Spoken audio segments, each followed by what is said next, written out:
dia ada surau ni, musalla. Ha tu, musalla Sungai Tok Gong. Oh gitu, ada surau musalla Tok Gong. Mantap ah. Cantik ah. Bagus. Ni macam apa ni? Macam stay apa ni? Ni tempat payah kerja kan, tempat dia punya pekerjaan dia tu.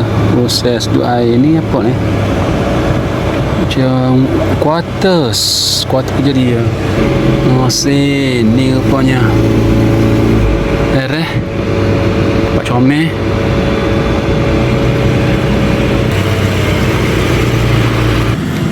Oh, comel selesa oleh ni. Selesa oleh. Pak mancing boleh. Tebing lek ni boleh.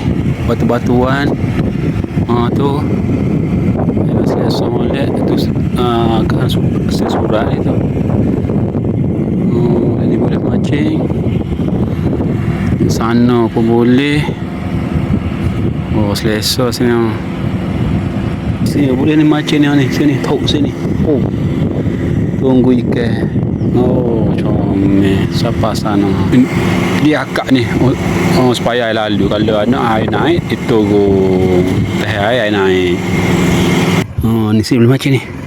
Sini. Itu tu. Blok air.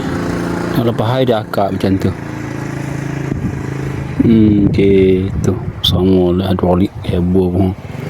Ke atas punya hidrolik ni. Molek comel. Memang molek boleh ni. Dekat dengan surau apa. Oh, selesa molek ni. Nasi rezeki ya. Dia kata ikan. Itu teluk molek tu. Oh, teluk molek situ. Tu macam tu. Kita sana pula lihat ni. Jom. Lihat ni dia tutup masa naik atas tu. Itu kucing kau ni boleh ni. Ni boleh mancing sini Ada mancing tu. Orang ada macam apa tu nya. Ada tempat.